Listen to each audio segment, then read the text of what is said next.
Nah, nah, nah. They didn't whisper your name once. They didn't hesitate. They scheduled time for you.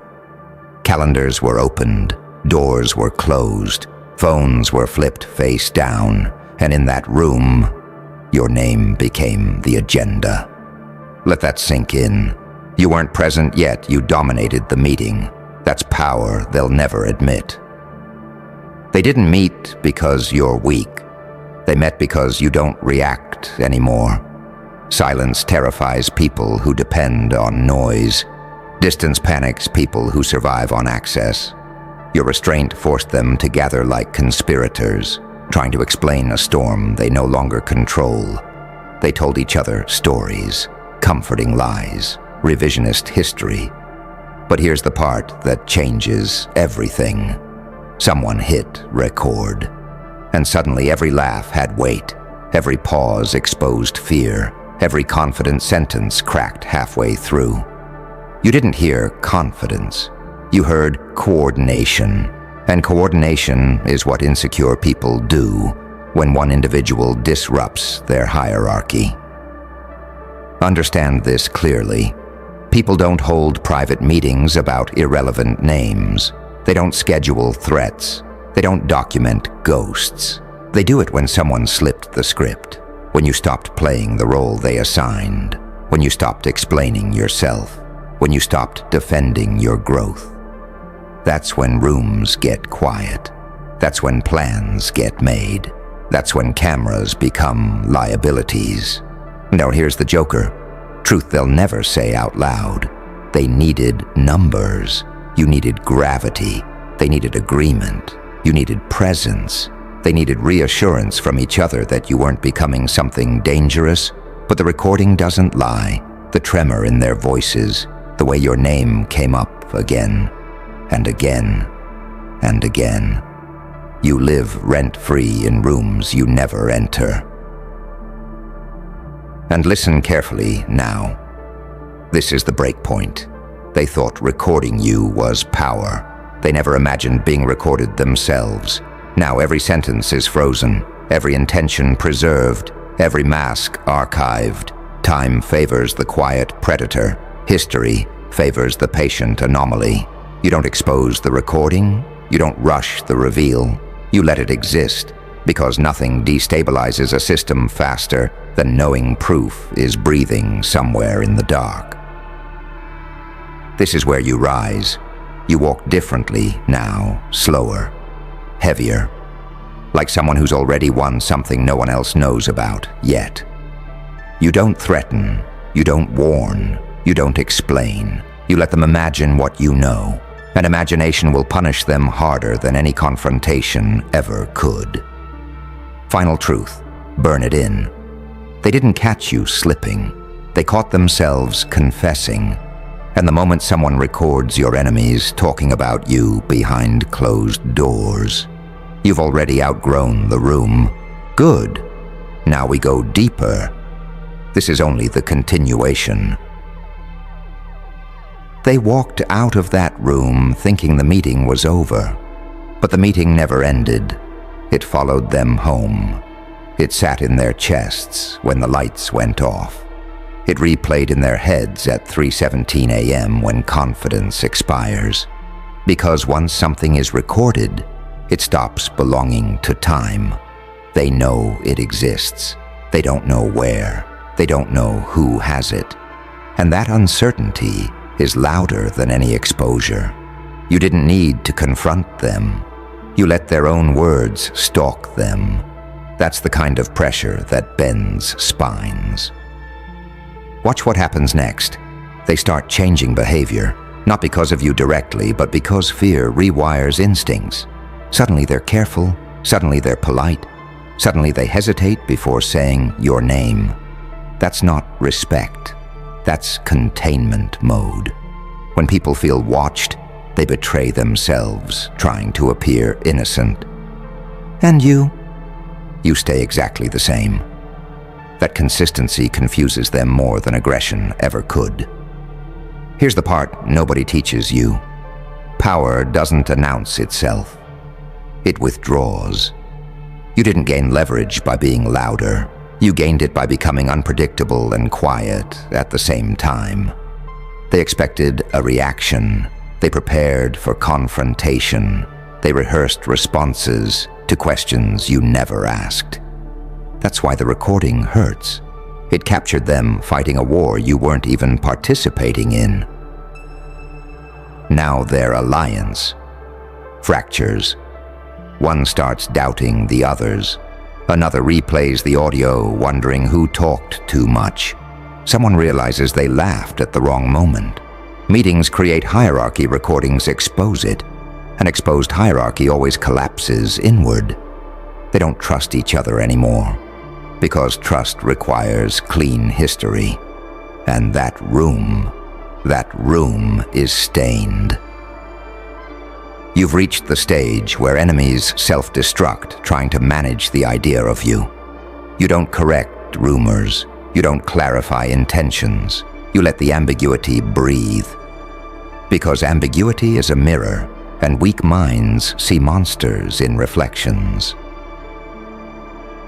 This is where the Joker smile forms. Not because you're amused, but because you understand the game now. They tried to control a narrative. Instead, they created evidence. They thought they were strategizing. They were documenting fear. And fear, once archived, never stops aging its owner. Remember this forever. When people plan in groups against one person, that person already escaped their level. You were never supposed to hear the recording, but knowing it exists is enough. It confirms what your intuition already knew. You were the problem, the disruption, the variable they couldn't predict. And systems don't fear rebels. They fear anomalies that don't need permission. Stay silent, stay sharp, stay 3 moves ahead, because the most dangerous moment is when they realize you never needed the recording to win. At some point, they begin asking a question they'll never say out loud. How much does he know? And that question rots them from the inside. Because knowledge isn't what scares people. Possibility is. The possibility that you heard everything. The possibility that you heard nothing. The possibility that you don't even care. That last one breaks them fastest. See, fear needs feedback. It needs reaction. It needs proof that its target is bleeding. But you gave them none. You moved like someone who already read the ending and found it boring. That's when suspicion turns inward. They start auditing their own words, their own tone, their own loyalty. Every laugh becomes suspicious. Every silence becomes an accusation. They don't sleep clean anymore. Here's the brutal irony. They met to weaken you. Instead, they introduced instability into their own circle. Because when multiple people share a secret, no one actually owns it. Someone always wonders who'll crack first, who'll save themselves if pressure arrives, who'll pretend loyalty until survival demands betrayal. That's how groups decay, slow, quiet, from the center. You're no longer dealing with enemies. You're dealing with fractures. One of them already regrets attending that meeting. Another wishes they'd spoken less. Another wishes they'd never said your name at all. And the recording. It doesn't even need to surface. Its existence alone has turned them into prisoners of their own coordination. But understand this carefully. When people conspire, they believe unity equals strength. But unity under fear is fragile. It requires constant maintenance, constant reassurance, constant reminders that everyone's still on the same side. You don't need to disrupt that. Time will. Meanwhile, you're evolving, not loudly, not visibly, but internally. Something recalibrated. You stopped craving validation, stopped explaining context, stopped correcting misunderstandings. You realized something dangerous. Clarity is optional when you're inevitable.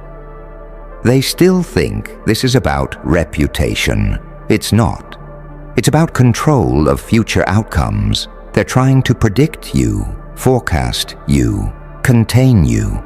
But people who meet in secret are already behind the curve. Because real power doesn't plan around obstacles, it becomes one. This is the phase where they watch you closely. Social media, movements, associations.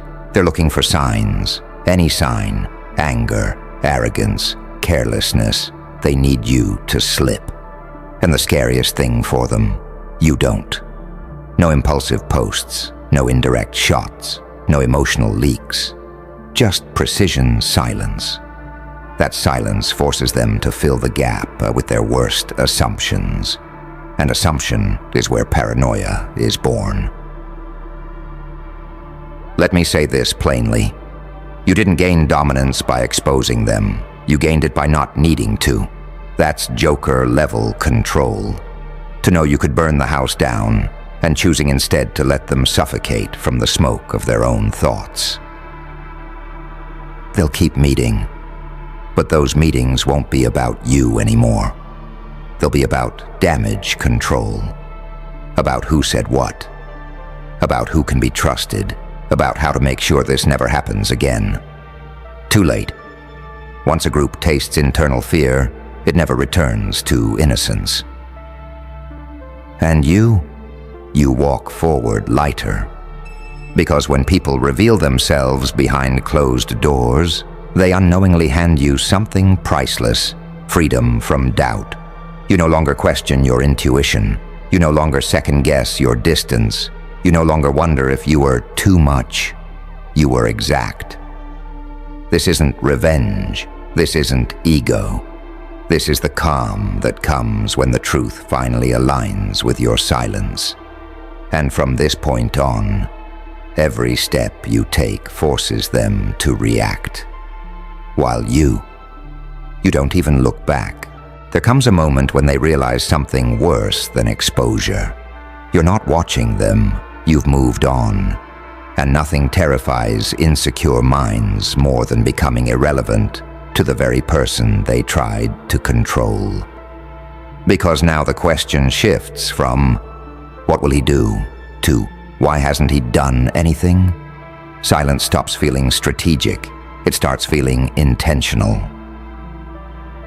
This is where power fully changes hands. They start chasing your attention, indirectly, clumsily, sudden friendliness, forced respect, awkward praise disguised as neutrality. You see it instantly. When enemies attempt proximity, it's not reconciliation, it's reconnaissance. They want to measure how dangerous you've become. But you're no longer measurable. Your reactions are gone, your patterns broken, your old tells erased. You don't respond faster. You respond never. That absence forces them to invent narratives, and invented narratives are always worse than reality. Inside their heads, the recording mutates. It grows, distorts, becomes heavier with each retelling. Someone remembers saying more than they did. Someone else swears you know exactly who spoke first. Memory bends under fear, and bent memory turns into self-incrimination. Meanwhile, you're building something quietly, without witnesses, not a comeback, an escape velocity. You stopped trying to be understood by people invested in misunderstanding you. That's maturity sharpened into a weapon. Here's the truth nobody says. Meetings about you weren't about stopping you. They were about buying time. Time to catch up. Time to copy. Time to adjust to a version of you they felt slipping out of reach. But time doesn't respect committees. It respects momentum. And you've already shifted timelines. They're still calculating risks. You're calculating distance, distance from small minds, distance from emotional debt, distance from rooms that require performance. You no longer enter places where your absence causes panic. You let it. At this stage, they don't hate you. Hate requires energy. They fear becoming obsolete, because deep down, they know. If you wanted revenge, you would have taken it already. The fact that you didn't means you're operating on a level they can't even see. That realization fractures the strongest ego. People can survive humiliation. They can survive exposure. What they can't survive is knowing they were never worth the effort. You've become a reference point. They measure progress by you, threat by you, failure by you. And that's the final irony. They tried to center you as a problem. They ended up orbiting you instead.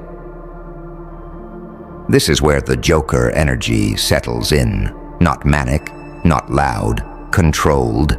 You understand systems now, how fragile they are, how easily they collapse when one variable refuses to behave. You didn't break the rules. You outgrew them. Soon one of them will try to approach you, casually, pretending nothing ever happened. They'll test the waters. Your response? Polite, brief, unrevealing. You don't expose the past. You let them carry it. Because the greatest punishment is not destruction. It's watching someone succeed without ever acknowledging your existence again. And that's exactly what you're doing. Walking forward, untouched, unreachable, while behind you, a room full of people still whispering your name into a recording that never stops playing in their heads. By now, they've accepted something they never planned for. You are no longer reacting to pressure. Pressure reacts to you. Every move you make feels heavier to them than it actually is. A silence becomes a signal. A pause becomes strategy. A neutral decision becomes a threat. That's what happens when people project guilt onto someone who owes them nothing. They replay the meeting in their minds, but not as it happened. As it could be interpreted. That's worse. Because facts can be defended. Interpretations metastasize. Someone remembers your name being said too confidently. Someone else remembers a joke that crossed a line. Someone starts wondering if loyalty was tested and failed. And no one agrees on what matters most. Disagreement under fear is fatal. This is where alliances decay into survival instincts. People stop protecting the group. They start protecting themselves. Small leaks appear, subtle distancing, conversations rerouted, decisions delayed, not because of you directly, but because you forced awareness. Awareness is corrosive to dishonest unity. And you? You're no longer emotionally present in the story. That's the most dangerous position of all. You've detached outcome from ego.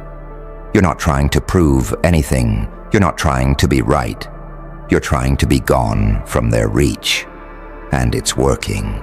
At this stage, even if the recording vanished forever, the damage would remain. Because the recording did its job the moment it existed. It forced truth into the room. Not truth about you.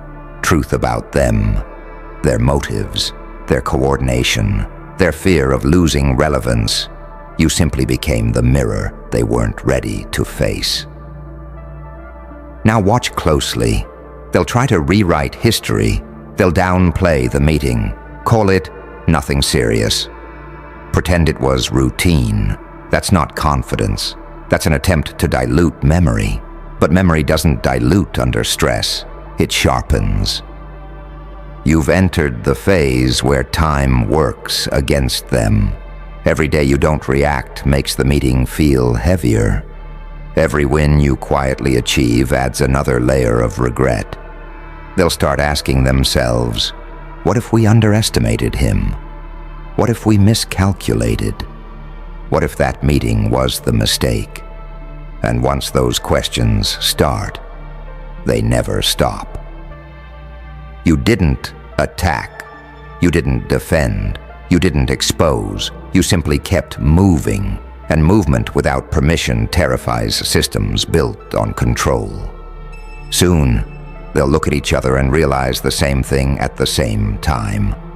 The meeting didn't stop you. It marked the moment they fell behind. That realization hits harder than loss, because loss can be blamed. Being outgrown cannot. Final truth for this chapter. You were never meant to hear the recording, but you were meant to outgrow the people in it.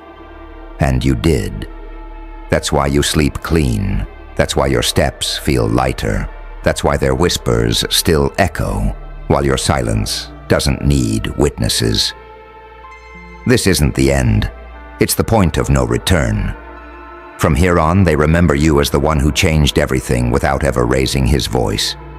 And you remember them only as proof that you were right to walk alone.